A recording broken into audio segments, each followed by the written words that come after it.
தமிழ் விவசாயி அனைவருக்கும் வணக்கம். நான் உங்கள் ராஜ்குமார். இப்ப நான் ராம்நாடு ஏரியால இருக்கேன்.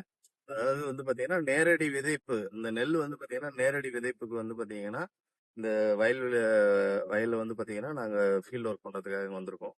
அதாவது இந்த இடத்துல எப்படின்னா, மெயினா இது வானம் பார்த்த பூமிங்கிறதுனால, உங்களுக்கு தண்ணி பாத்தீங்கன்னா, நம்ம வயல் மாரி நிக்காது. அதுக்கான ரீசன்ஸ் பாத்தீங்கன்னா, இந்த ஏரியால ஒரு போகம் நம்ம போடும்போது, அந்த மழையோட தண்ணியில தான் பாத்தீங்கன்னா, அவங்க விதைப்பாடு போட்டு, மத்த களைக்கொல்லி, மத்த மருந்து, உரம் எல்லாமே பாத்தீங்கன்னா, யூஸ் பண்ணுவாங்க. இந்த டைம்ல இப்ப மெயினா நம்ம நார்மலா இவங்க இந்த இப்ப இருக்கிற பின்னாடி இருக்கிற வயல பாருங்க. இதுல பாத்தீங்கன்னா, அங்கங்க பாத்தீங்கன்னா, ஜிக்ஸாக்கா பாத்தீங்கன்னா, உங்களுக்கு பயிர் முளைச்சிருக்கு. ஒரு சரியான ஒரு ஈவனா பாத்தீங்கன்னா, முளைப்பு திறன் ரொம்ப கம்மியா இருக்கு. அந்த டைம்ல பாத்தீங்கன்னா, நார்மலா இவங்க குடுக்கக்கூடிய உரங்களை எடுத்து குடுக்கக்கூடிய வேலையை பாத்தீங்கன்னா, நமது ஐபிஎல் பேலன்ஸோட கிரிஃபின்ங்கிறது பாத்தீங்கன்னா 4 கிலோ. ஏக்கராக்கு 4 கிலோ.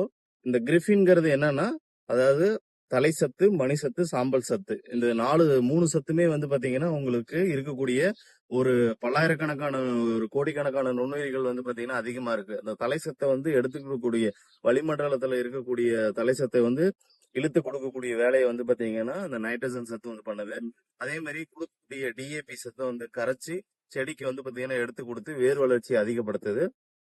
அதே மாதிரி சாம்பல் சத்தை பாத்தீங்கன்னா எடுத்து கொடுக்கக்கூடிய வேலை இருக்கு. அதாவது கரைச்சி எடுத்து கொடுக்கக்கூடிய வேலையை பாத்தீங்கன்னா நமது கிரிஃபின் பாத்தீங்கன்னா பண்ணுது. இந்த மாதிரி தண்ணி அதாவது இந்த மழை காலத்துல பாத்தீங்கன்னா இவங்களுக்கு மழை பொழிஞ்சதுக்கு அப்புறம் இந்த உரம் போடுவாங்க. அந்த உரத்து கூட இந்த நேரடி விதைப்பு, அது டிஎஸ்ஆர் நம்ம சொல்லுவோம். இந்த நேரடி விதைப்பு கூட நீங்க எப்பப்பெல்லாம் உரம் கொடுக்குறீங்களோ அந்த உரத்து கூட பாத்தீங்கன்னா நீங்க கலந்து இந்த ஏக்கராக்கு கிரிஃபின்ங்கிறது பாத்தீங்கன்னா 4 கிலோ போடும் போது உங்களுக்கு சீரான வளர்ச்சி, அதே மாதிரி பாத்தீங்கன்னா பயிருக்கு தேவையான ஊட்டச்சத்துக்களும் பாத்தீங்கன்னா நல்லா கிடைக்கும். இது கண்டிப்பா நீங்க வாங்கி யூஸ் பண்ணுங்க. ரொம்ப நன்றி.